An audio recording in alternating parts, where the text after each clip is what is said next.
Tercera clase del curso de ética, dictada el martes 12 de mayo de 1970. Hoy vamos a tratar el problema de la ley y de la conciencia moral. Antes quiero hacer alguna referencia a lo que tuve que apresuradamente resumir en la última clase, en que me estaba ocupando de determinar el fin último, el supremo bien a que está ordenada la existencia del hombre. Y habíamos dicho que, así como Aristóteles al comienzo de la metafísica dice todos los hombres desean naturalmente saber, también se puede decir con la misma evidencia que todos los hombres desean naturalmente ser felices. Esa aspiración a la felicidad es una aspiración del orden natural, como es la aspiración al conocimiento. Ahora, esa felicidad es evidente que la perseguimos todos los hombres. Todos los hombres quieren ser felices. En eso coinciden todos los hombres. En lo que no coinciden es en el objeto en que se encuentra la felicidad. Puesto que unos las ponen en unos bienes y otros los ponen en otros bienes. Evidentemente que esa felicidad hacia la cual el hombre tiende no puede ser la felicidad de un momento, una felicidad transitoria, algo que nos colme en una circunstancia determinada e inmediatamente comencemos a estar otra vez insatisfechos deseando otro bien, otra cosa. Tiene que ser necesariamente un bien total, un bien integral, un bien universal, un bien que satisfaga en forma plena y definitiva toda la apetencia del hombre, toda la ansiedad del hombre, todo el deseo del hombre. Y evidentemente, si nos ponemos a considerar como lo hace Santo Tomás, como lo ha hecho antes Aristóteles, los distintos bienes en que los hombres han puesto al su anhelo de felicidad, o han creído encontrar y han buscado allí la beatitud, la bienaventuranza, advertimos que, comenzando por los bienes exteriores, riqueza, honores, fama, poder, ninguno de esos bienes puede colmar al hombre. Empezando que son bienes que así como se tienen, se van. Por otra parte, es evidente que son bienes que se pueden adquirir, pero que finalmente los tenemos que dejar. Primero, porque no dependen de nosotros el poseerlos. Segundo, porque los que los conceden pueden quitárnoslo. Y finalmente, porque no podemos llevarnos nada de eso. Finalmente, somos despojados de esos bienes. Aparte de eso, el poder, por ejemplo, que es una cosa seria, tiene más bien razón de principio que de fin. Es un principio que sirve para obrar. Y uno puede obrar bien y obrar mal, emplear bien ese poder o emplearlo mal. De tal manera que tampoco el poder, a pesar de que permite, cuando se lo usa bien, obrar cosas magníficas, no podemos decir que pueda ser un bien supremo. En cuanto a los bienes del cuerpo, comenzando por la salud, es una cosa que se tiene y se pierde, y que finalmente se pierde irremisiblemente. Aparte de que, como les decía el otro día, no estamos para semillas. Hay que morirse. Entonces, si tenemos que morir, uno se da cuenta que si bien hay que cuidar la vida, no podemos empeñarnos tanto en su cuidado como debemos empeñarnos en prepararnos para la muerte, que es una cosa realmente seria. Lo más serio que tiene la vida es la muerte de esta vida. Y piensen ustedes que hasta los filósofos paganos, un Sócrates, un Platón, consideraban que la filosofía era justamente la sabiduría que tenía como finalidad enseñarnos a morir, a saber morir. Y el placer, finalmente, como les decía, tampoco, porque el placer es más bien lo que culmina el florecimiento de un acto, la consecuencia de algo, de un bien que poseemos, que logramos, que alcanzamos. No es una cosa, digamos así, que tenga ella razón de fin último, que pueda tenerlo en ningún caso, y mucho menos los placeres corporales. Son efímeros, son transitorios, inclusive fatigan,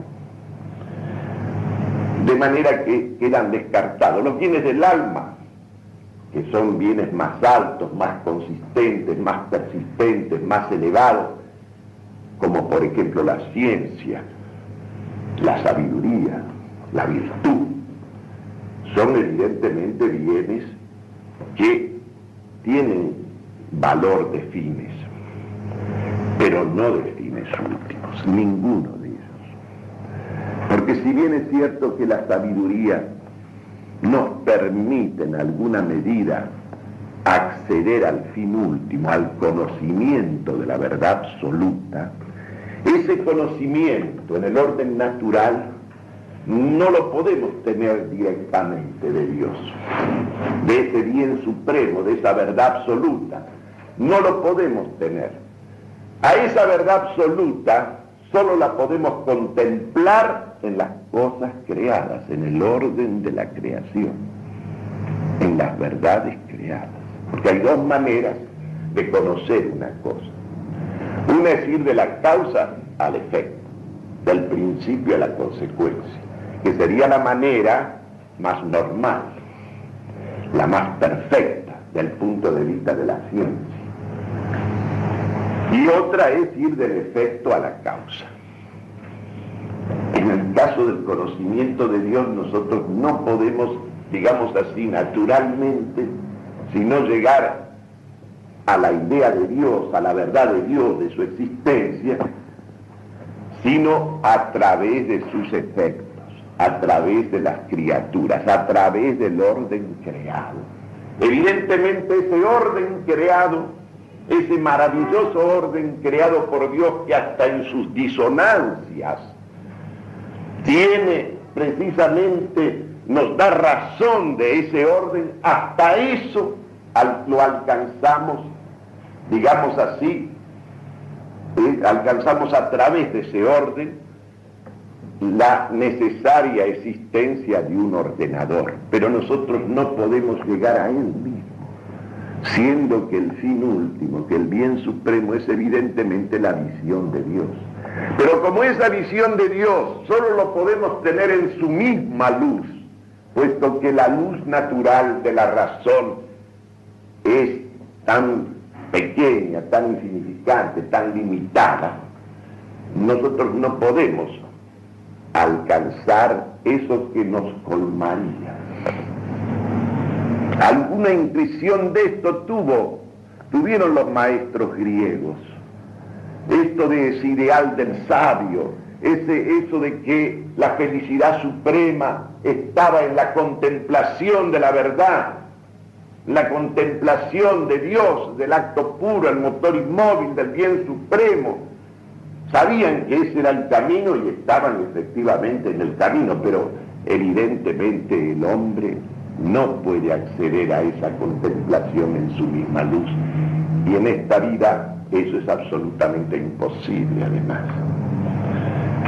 Por eso dice San Agustín tan maravillosamente en las confesiones, dirigiéndose a Dios, que yo te vea, que yo muera para no morir. Porque lógicamente ese moriar ne moriar quiere decir que yo muera para no morir, porque si muero y te veo, ya es la vida plena y perfecta a la cual quiero llegar. En consecuencia, la bienaventuranza es cosa del alma, porque es cosa que tiene que ver con esas potencias superiores del alma humana que son la inteligencia y la voluntad.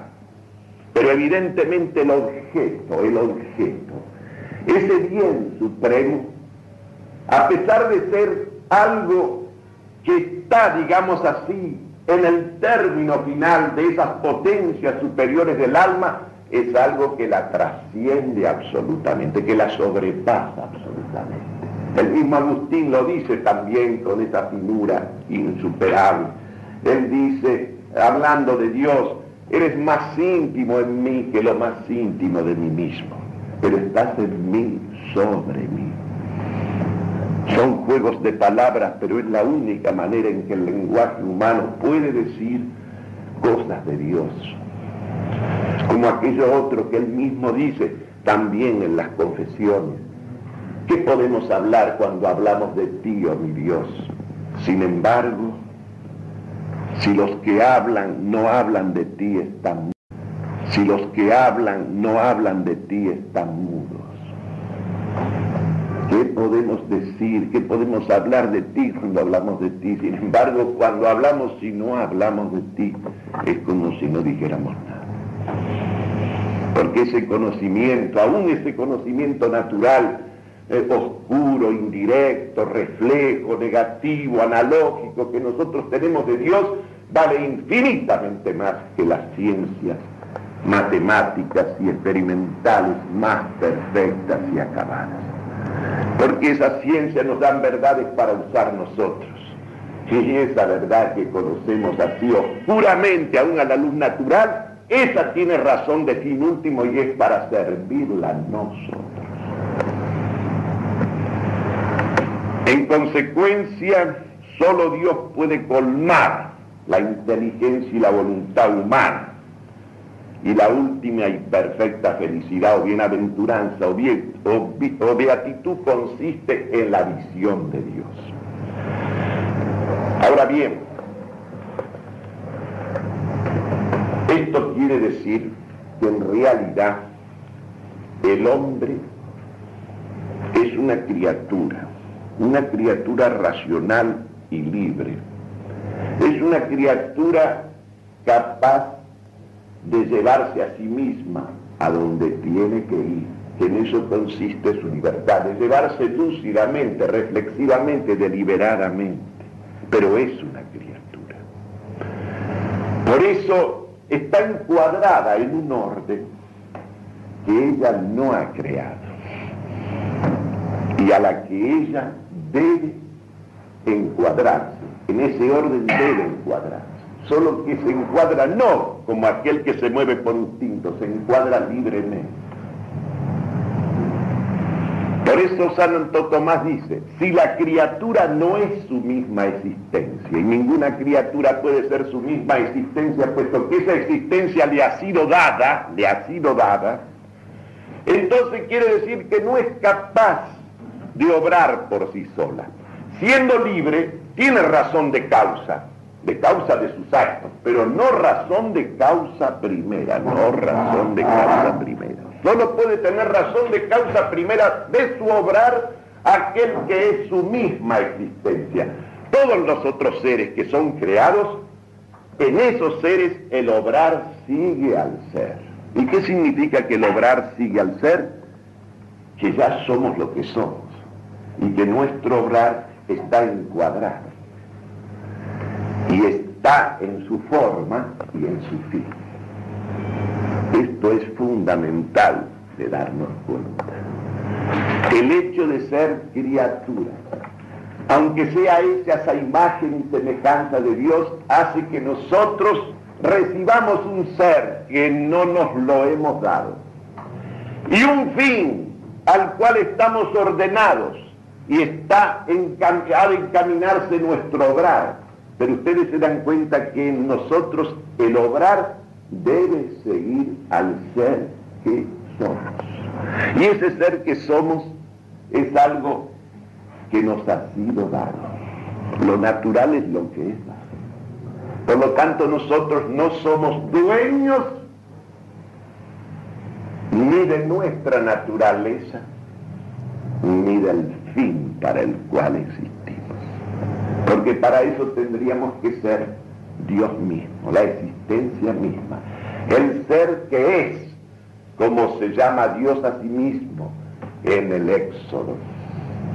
Yo soy el que soy, Él es el que es en tercera persona, es el único. Los demás somos esto o aquello, Él es el que es, nadie más. Esto es fundamental. Por eso nosotros dependemos de Dios de nuestro ser. Y dependemos de Dios del fin último de nuestro obrar. Ahora, nuestra libertad, ¿dónde se ejerce? Se ejerce en el camino. Se ejerce en el orden de los medios. En el orden en que actúa nuestro poder de elección. Todos aquellos bienes que son particulares, que son limitados, o todos aquellos medios, todos esos medios relativos, parciales, son cosas que se ofrecen a nuestra elección y sobre ellos nuestra voluntad ejerce lo que ya estudiaremos, lo que se llama una indiferencia dominadora. Pero esa indiferencia dominadora de la voluntad solamente se ejerce sobre la multitud de los bienes particulares. Y ha de ejercerse para ordenar esas elecciones o preferencias en la dirección de ese fin último que no es tema de elección, sino que necesariamente tendemos a él porque está en la naturaleza de nuestro ser y de nuestro querer. Es como pasa con la verdad es lo que es. Yo no puedo, frente a 2 más 2 igual a 4, hacer otra cosa que reconocer la evidencia de esa verdad. Lo mismo pasa con la ley moral, con la ley natural, con esa ley que es un reflejo en nosotros de la ley eterna. Y les recomiendo su lectura, en el libro de Garrigou Lagrange que se titula El sentido común,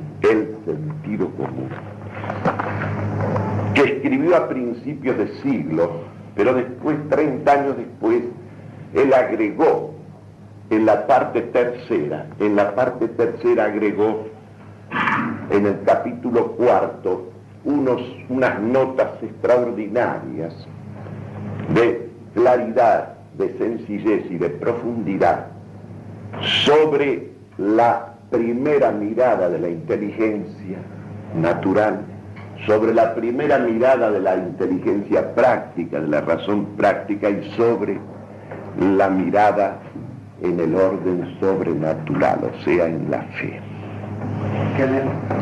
Garrigou Lagrange, Garrigou Lagrange. El sentido común. El libro está traducido al castellano. Tercera parte, capítulo 4.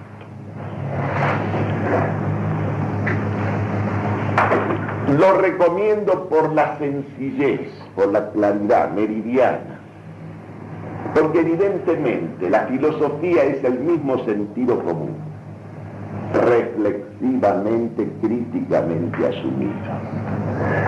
Eso que la inteligencia capta desde su primera mirada, eso que la razón práctica capta como bien desde su primera mirada, allí está encerrada toda la filosofía y toda la ética, solo que está de una manera oscura, de una manera todavía confusa, de una manera no desenvuelta, no desplegada, no deliberada, no asumida con sentido crítico. Pero la filosofía es nada más que el sentido común críticamente asumido, reflexivamente asumido. Por eso me recuerdo una frase de Claudel refiriéndose a Aristóteles, dice, pues cuando me puse a leer y a conocer a Aristóteles me di cuenta que era la vida misma de la inteligencia natural, la vida misma de la inteligencia natural, solo que es la vida de la inteligencia, pero digamos así, reflexivamente llevada, críticamente conducida, no ingenua y espontáneamente manifestada como es en la gente ingenua. Dice Garrigou-Lagrange, la primera aprehensión intelectual, la primera mirada de la inteligencia, aún en un niño, cuando ya asoma la vida de la inteligencia, lleva precisamente al ser inteligible de las cosas sensibles. Lleva a la esencia de las cosas sensibles. La inteligencia tiene así, dice, un primer contacto con las cosas, una primera noción oscura del ser y de los principios que están implicados en el ser, que luego se van a desplegar en la lógica, en la ontología, pero ya está encerrada en esa primera mirada. Y por eso ustedes ven que en el lenguaje común, en el lenguaje vulgar, primero, cuando una persona dice, vayamos al grano, no se me vaya por las ramas, ¿qué le está diciendo? Vayamos a la esencia y no se me escape usted por la línea de los innumerables de los accidentes. Cuando le dice que no le haga pasar gato por liebre, le está diciendo, no me cambie la esencia. Si usted está hablando de liebre, siga con la liebre, no me haga pasar gato por las apariencias. Si se dice vulgarmente, más vulgarmente, eso de meter la mula, es justamente cambiarle el ser de las cosas. Porque la gente, es lo mismo que pasa, a todos hemos mentido muchas veces, evidentemente, yo por lo menos. Pero a nadie, hay alguien que le guste ser engañado, que le mientan, que le hagan ninguna cosa. Yo no conozco a ninguno hasta ahora. Cuando usted incurre en una mentira, en una contradicción, aún para la gente más simple, usted tiene que guardar una coherencia con la mentira que dijo. Porque en cuanto usted dice otra cosa que se aparta del principio de identidad, la otra persona que nunca estudió lógica se da cuenta que usted ha mentido. Como ustedes ven, esa primera mirada de la inteligencia especulativa es una mirada metafísica, es una mirada que se proyecta sobre el ser y sobre los principios universales del ser confusamente aprehendidos, pero ya están implicados allí. La filosofía, ¿qué es lo que hará? Desarrollar eso y desarrollarlo con sentido crítico. Lo mismo pasa con la primera mirada de la razón práctica, tiende hacia el bien. Y es una mirada que tiende con la misma evidencia hacia el principio moral, hacia la ley natural, que se expresa tan sencillamente esto de haz el bien y evita el mal. Qué cosa más sencilla, más simple. Pero aquí está encerrada toda la ética. Toda la ética está ahí. Ahí está la conciencia moral, la obligación moral, el sentido del deber, de obrar el bien cueste lo que cueste. Es decir, de llegar al sacrificio, porque el sacrificio, lo veremos, está en el orden natural. El sacrificio de Cristo, como todo lo que es Cristo, como todo lo sobrenatural, Él es el autor de la naturaleza. Él no va a venir a cambiar la naturaleza. Él ha venido a confirmar, a exaltar, a tenificar, a potenciar, a sobrelevar. De manera que si usted quiere ver la naturaleza en una perspectiva superior, la tiene que ver desde Él. Porque Él es el autor de la naturaleza, y esa naturaleza caída, esa naturaleza contrahecha por el pecado, Él la ha venido a restaurar como naturaleza y a sobrelevarla, uniéndola de nuevo a Dios. Porque fuera de Dios la naturaleza se degrada como tiene que ser. Es una cosa sencilla de ver.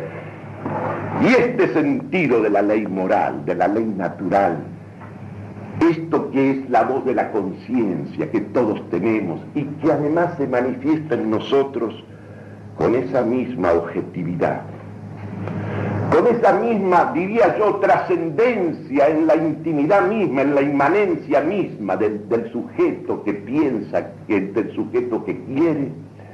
Es evidente que uno tiene el sentido, con toda evidencia, de la presencia en él de una ley que le permite saber lo que hace y juzgar acerca de lo que hace. ¿De dónde sale ese juez? Ese juez imparcial, ese juez objetivo, ese juez honesto, que hasta en los enfermos mentales surge, a pesar de todos los empañamientos y oscurecimientos de la mente, de la vida psíquica y somática. A pesar de todo eso, vemos surgir esta conciencia moral, con esa apreciación certera, objetiva, evidente. Has hecho mal, has obrado cobardemente, vilmente. Uno a veces tiene que arrastrar toda la vida un momento malo que ha tenido. No se lo saca mal encima, aunque lo haya absuelto el sacerdote, todo ahí está. Ahí está, y la conciencia está allí, dictándole su juicio inexorable. ¿Cómo vamos a discutir la existencia de la conciencia moral? ¿Y cómo vamos a discutir esta ley natural? Esta ley que lógicamente el hombre accede en la plena luz de la evidencia desde la primera mirada de su inteligencia práctica. Por lo mismo que el hombre es una criatura racional. Y como criatura racional, como criatura inteligente y capaz de querer, y el querer sigue al conocer, evidentemente. Porque nadie puede amar lo que no conoce, nadie puede querer lo que no conoce. Ahí es una prioridad evidente, una prioridad que le dará, a mi juicio, la razón siempre a Aristóteles y Tomás contra los escotistas y todos los voluntaristas habidos y por haber de todo tiempo, no porque la voluntad no tenga primacía en alguna instancia desde que ella nos mueve a pensar, pero lógicamente la especificación del bien, de la forma, del orden, que es obra de la inteligencia. La inteligencia es para ordenar, y la tarea del sabio es para ordenar. Y la inteligencia humana le permite al hombre conocer el orden de todo lo creado, conocer las esencias de las cosas creadas y el orden y jerarquía en que ellas están articuladas y estructuradas. Y ese orden es un reflejo de la unidad de Dios, de ese supremo ordenador. Por eso cuando Dios culminó la obra, dice en Génesis, culminó su obra, le pareció muy buena. Primero le parecieron buenas las cosas que iba haciendo, como no le iban a parecer buenas, pero cuando las vio en el orden, les pareció muy buena. ¿Por qué? Porque el orden es lo mejor que las cosas tienen. Y cuando las cosas pierden el orden, dice Tomás, pierden lo mejor que tienen. Y la inteligencia es la que capta, la que conoce, la que entiende, la que lee en el interior de ese orden del universo y de él mismo. Y ese orden, esa jerarquía de las cosas, porque la naturaleza, el universo creado es una aristocracia. Dios no puede de ninguna manera tener preferencia por el igualitarismo, la nivelación, la uniformidad. ¿Cómo nos iba a crear un mundo que nos fatigara de verlo? No puede ser. Él ama la distinción. Conocer es distinguir. Y como les decía el otro día, en la última distinción de un ser, ahí está su principio. ahí está su distinción, su rango ontológico. Mientras yo me quedo en el hombre con el animal, no conozco más sino una forma que él tiene en común, algo que tiene en común con otros seres que no son hombres. Recién cuando llego al conocimiento de la razón, de su alma racional, de su alma inteligente y capaz de creer, recién me encuentro con el hombre. Y esa distinción es lo mejor que el hombre tiene. Y entre todos los seres, todos están ordenados según su rango, según su ser, de tal manera que también todos apuntan y se encuadran y convergen hacia lo mejor. Por eso la voluntad que sigue la inteligencia, cuando actúa libremente, es una preferencia reflexiva de lo mejor, como la denominó Aristóteles. De la misma manera que la actividad de la inteligencia es también como una preferencia de lo mejor.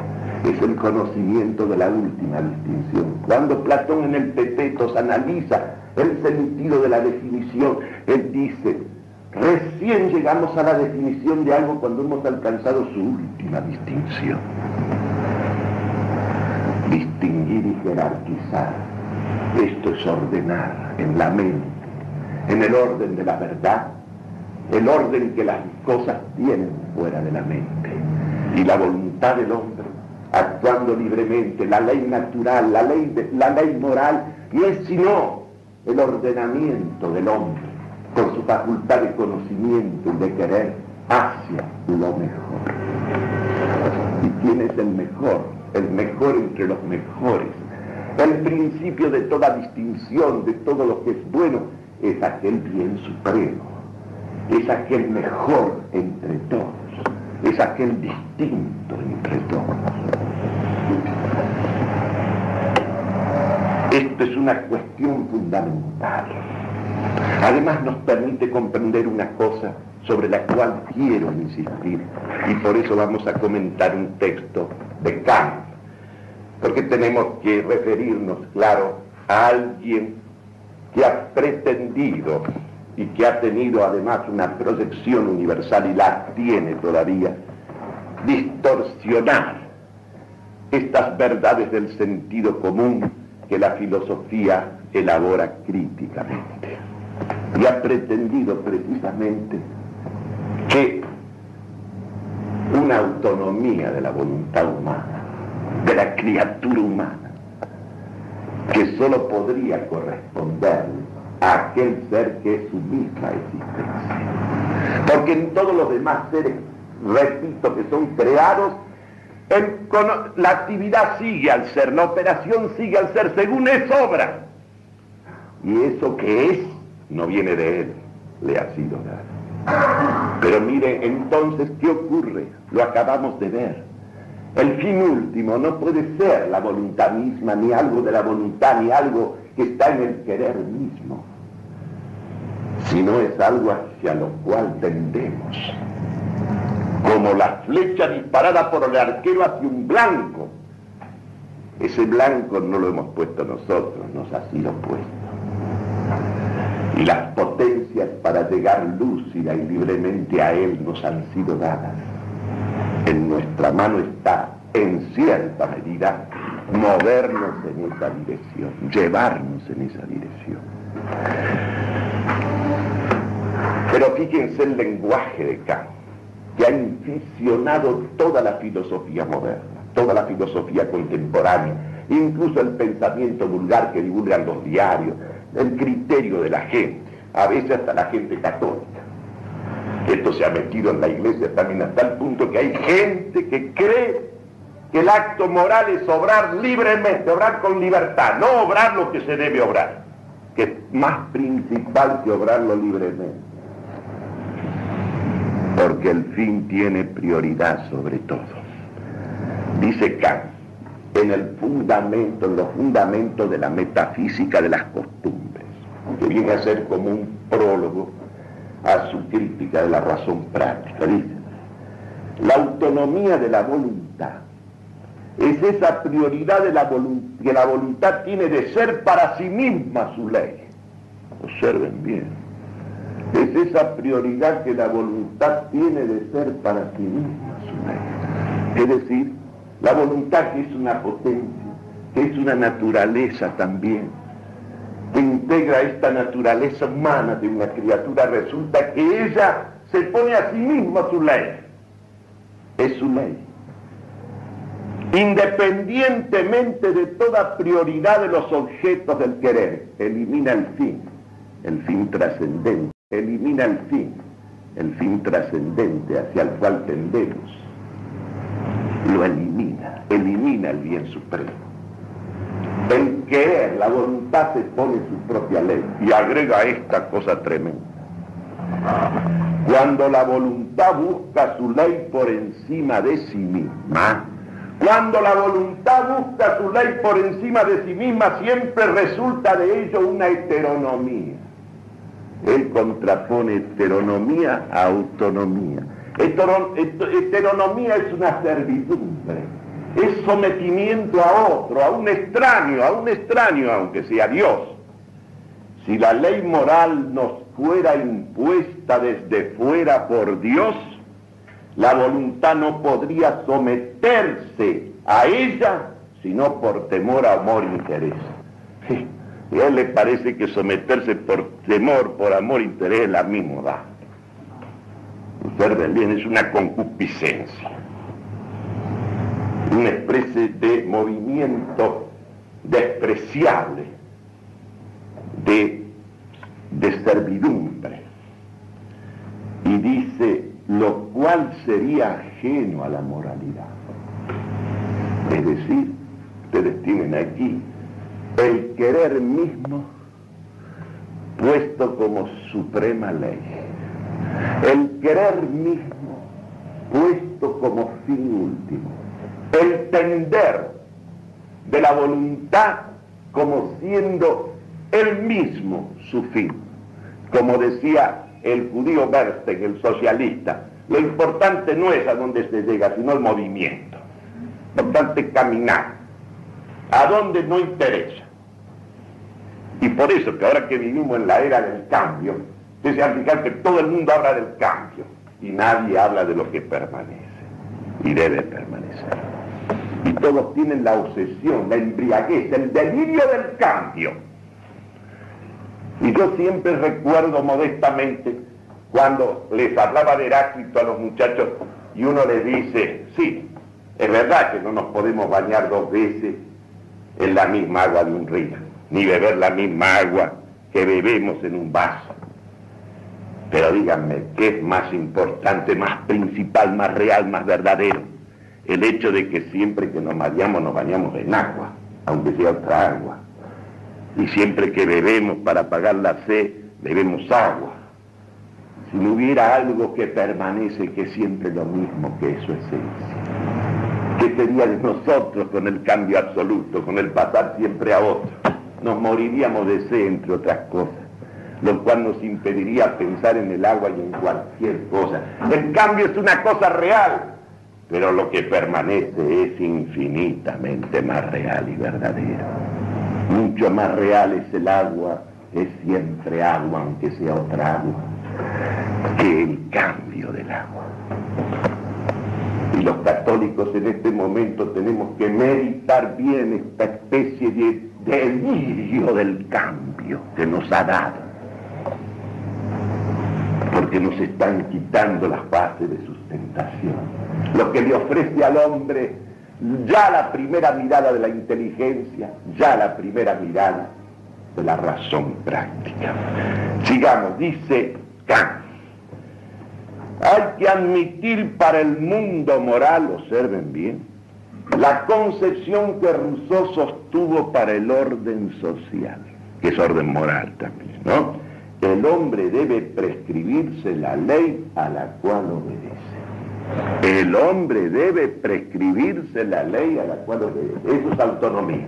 Heteronomía es acatar cualquier ley que nos venga de fuera, aunque sea del mismo Dios. A pesar de que la voz de la conciencia moral te está dictando, aún en la infancia te está dictando la existencia de esta ley que alguien ha grabado en tu corazón y que tu conciencia descubre, sobre todo cuando faltas a ella. De esta manera ustedes ven que esto ya no estamos nosotros en el campo de la sabiduría, sino del delirio. Esto es una cosa delirante.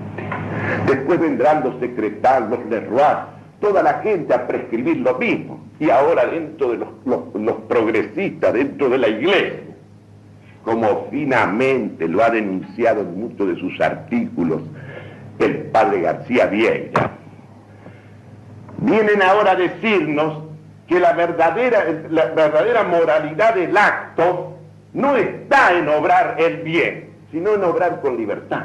Y entonces vienen las otras variaciones. Hay que ser auténtico. La autenticidad, en lugar de la verdad, la autenticidad. La sinceridad brutal, como les decía el otro día. La liberación de los instintos, todo eso son sucedáneos de esta cosa monstruosa que significa plantear la voluntad, el querer, así sea la buena voluntad como el fin último, como el bien supremo. Es un verdadero delirio, es una verdadera locura, lo cual no significa de ninguna manera negar la libertad del hombre.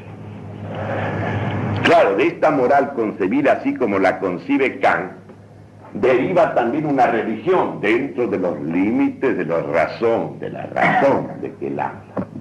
Y entonces todos esos postulados, resulta que Dios existe porque yo lo hago asistir, porque yo lo hago asistir. Y entonces en vez de la vieja moral fundada en la teología, te inventan una teología moral, es decir, que hacen una teología basada en la moral. Es el hombre el que la pone, el que la postula, es uno. Son postulados de la razón práctica, no son evidencias de la conciencia moral del hombre, la ley moral, a pesar de que es una cosa tan clara, tan evidente, tan permanente. Hay dos modos, dice Tomás, de perfección. Hay una perfección que tienen todas las criaturas, la propia de su especie. El fin de un caballo es ser acabadamente caballo, es decir, realizar en la existencia cumplidamente su naturaleza, su esencia. El fin del hombre es ser acabadamente hombre, el fin de una piedra es ser piedra, el fin del agua es ser agua. Sé el que eres. Entonces, ¿qué pasa? Que cuando una cosa alcanza su perfección, su máxima perfección, esa perfección encierra una tremenda limitación porque le faltan las perfecciones de todas las otras cosas que no son ellas.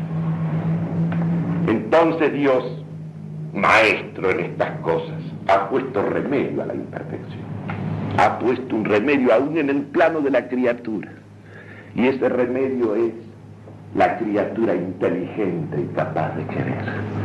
Porque resulta que hay un modo en que un ser se perfecciona asumiendo, llegando a ser las perfecciones de todas las otras cosas que conoce y que entiende. Y el alma inteligente, hecha a imagen y semejanza de Dios, no puede crear las cosas nombrándolas, pero las puede definir, llamarlas por su nombre, y va llegando a ser todos los nombres, siendo cada vez más perfectamente ella misma. Y acá tienen ustedes un remedio de esa imperfección propia de todas las criaturas limitadas a ser lo que son. Y hay otro modo de remedio de la imperfección que sigue a esto, que es el de la potencia de querer y de amar. Porque así como el conocimiento te saca de ti mismo y te lleva a las cosas, y te hace ser las cosas lo que ellas son, permaneciendo tú el que eres y cada vez más el que eres a medida que conoces lo que las cosas son, y te vas haciendo el universo mismo como verdad de ese universo, en el amor también resulta que el que ama, el acto de amor, la perfección del ser capaz de amar, no es ni siquiera reproducirse, es darse, es hacer don. Porque el sentido del bien, que es perfección del ser, es la comunicación, la difusión. la irradiación. Un ser cuanto más perfecto es, más desborda de sí mismo, más se brinda. Todo bien, cuanto más bien es, más difusivo es. Por eso el más difusivo de todos es la verdad, que es docente. ¿Qué quiere decir que la verdad es docente? Que la verdad es, casi diría, infinitamente comunicable, participable por todas las criaturas, que la pueden, como diría Agustín, abrazar todos, todas a la vez. Quieres dar un pan, lo tienes que dividir en tantos como son aquellos a quienes se los distribuyes y te quedas sin el pan. Pero si das el pan de la verdad, cuanto más lo das, más lo recibe entero cada uno que lo entiende y más te perfeccionas en ese bien. No solo no lo pierdes, lo ganas. Por eso ya vamos a estudiar el problema del sacrificio. ¿Acaso uno frente a ese crucificado, o hasta cuando en una película ve, aunque sea una fantasía o una realidad, ese campo de batalla donde Custer ha caído, o Custer, con toda su gente, y hasta el jefe indio, está bien hecho, con sentido, no puede menos ante esos hombres que han combatido hasta el último hombre muerto, que ir a recorrer ese campo pasmado de la grandeza, de la fuerza, de la presencia del ser que desborda por una sobreabundancia plena, justo en el fracaso, punto, en la derrota. En esa derrota de lo material que está para desintegrarse, vemos emerger la fuerza, la pujanza del ser, y sale de allí una ejemplaridad, una cosa que irradia, que levanta, mueve a la perfección a los seres en una medida incomparable. Ya continuaremos. Buenas.